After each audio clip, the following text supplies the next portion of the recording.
It is a special day of my life today because I'm going to try Marmite. It is not something that we eat around here. It is, I mean, you can maybe find it in few of the shops, maybe even in only one, I'm not sure. And of course, you can order it online. I didn't do that. So this comes from some shop in capital city, and yeah, I don't think there's a lot of other ways to get it. But let me give you a slight background story. So, me, a Balkan person, I call myself like that because I really have genes from all over the place in the Balkans. But we do not really eat this thing, and not only us that do not eat this. It is also many other people. So it is quite, exotic food for me, in a way. And let's see, I did a mistake. The mistake was I kept this in a fridge. So I opened it I don't know, months back. I didn't like it. I put it in the fridge, and I just misread this keep it on the cold place. It was summer, I didn't want it to be on the warm place. Anyway, long story short, I it was on room temperature and in my pocket for some time now, so I hope it will spread easily. The thing is, this thing technically cannot go off, but there is expiration date, so who knows? Maybe it's just me being confused. Now let's just see what we have over here, which kind of Marmite this is. There are different kinds, different producers, of course. Let's just see. So what we are dealing with here is by appointment of Her Majesty the Queen. You don't have power in the Balkans, Queen. Actually, maybe you do, but never mind. Let's see, what do we have here? This is something I unfortunately cannot get off because the original label is underneath. But from what I can see is this is produced in Ireland. Ireland or not, let's try this thing. I'm going to use one of the most simple recipes, that is Marmite on toast.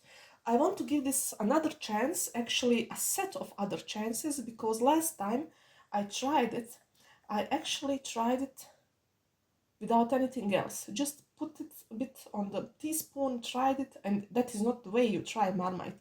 Trust me. Maybe my taste buds need to adjust. Who knows? Maybe it's a cultural thing or just a thing of the habit.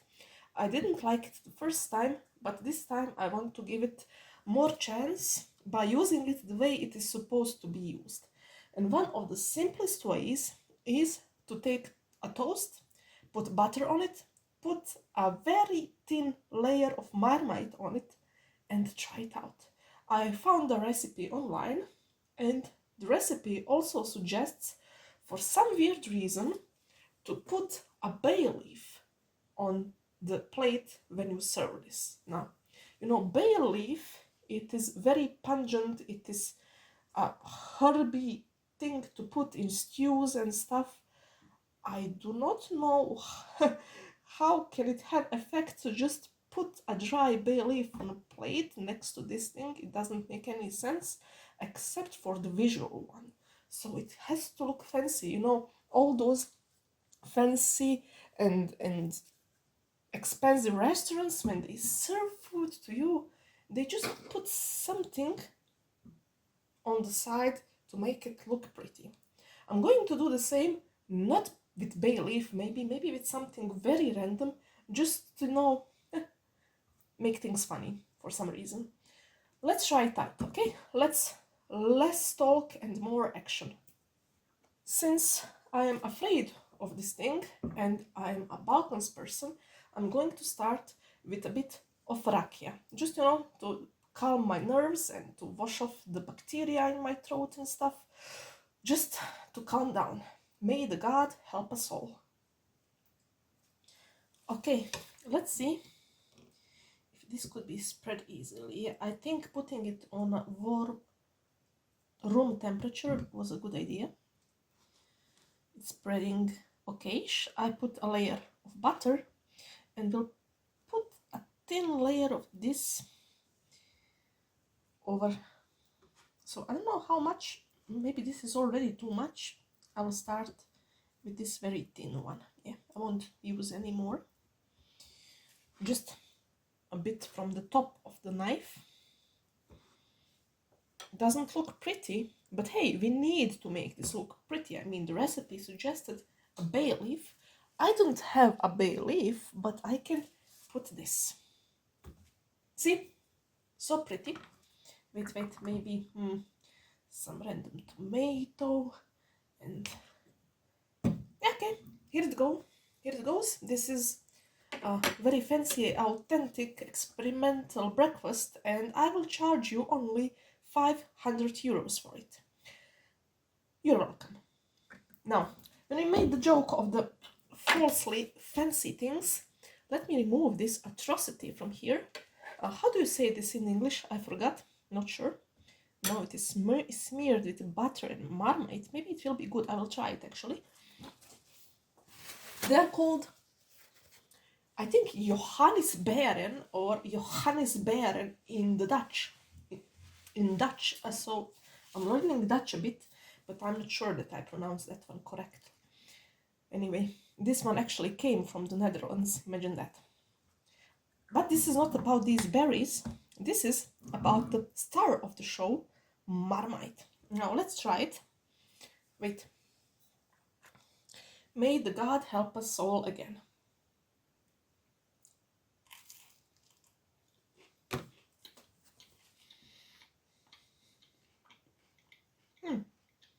Okay. I made the toast semi-crunchy. I like it a bit, let's say, well done. I know it is not a steak, but I call it like that. You know what? Call me crazy, but this is actually quite good. Let me try this part over here, where there is a bit, tiny bit more of Marmite.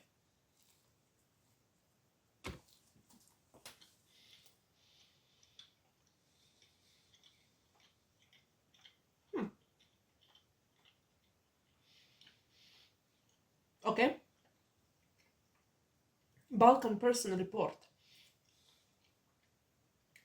I can definitely sense, since I tried it raw without anything, I can sense this weird yeasty, thing in the background. It is still not something I am used to. It has an aftertaste though that I really like. It is aftertaste like of, I believe this is umami flavor that I'm feeling, not sure. But I'm not a professional, so I think you know that by now, but yeah, definitely. The aftertaste is what I like the most. So in the aftertaste, this weird yeasty stuff just disappears, and then you are left with, I must say, a pretty decent taste. Or the God really helped me a moment before, I'm not sure. One more bite, the last one, and let's see if something changed.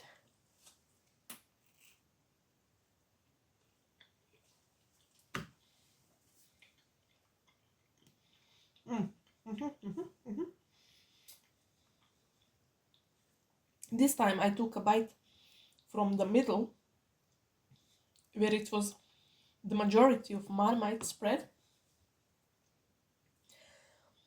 I didn't like the first bite, the first few moments of it. Same like the previous one. It is just something about this yeasty flavor that is, I guess it is just not something I'm used to be honest. This time, when there is a bit more of Marmite, I can even feel this unpleasant, well, unpleasant for me, yeasty flavor in the background in aftertaste. So this last bite is less pleasant than the second one. I guess it has to do with larger amount of Marmite here. So it is true that you should spread it very, very thinly. I think I overdone this one, which would be a mistake on my side. So not something that Marmite is to blame for. But yeah, I will use the second toast for the same thing. Put a thinner amount of Marmite on it. But first, excuse me, talking with my mouth full like a true Balkans person. But first, let me try this thing that's smeared in a bit of butter and Marmite by accident. Okay, that was not an accident, but okay, it is whatever it was. Let me try this.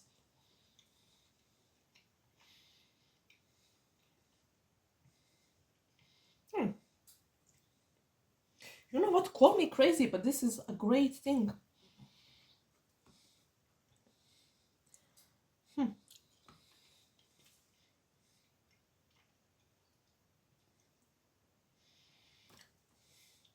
Something in this combination goes well. I'm not crazy. Really, at least for me. It's weird though. These ones are so acidic, actually sour is a better word, that they cancel the yeast somehow, and then they mix with butter, and I don't know, it just goes well. Let me try it like this and see if I am coming back from this alive. Oh, I am alive, but barely. Now it is a bit better.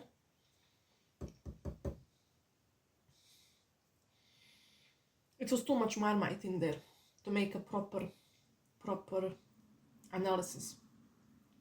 It was again the middle part, or near the middle, where I put the most Marmite on. This one much better.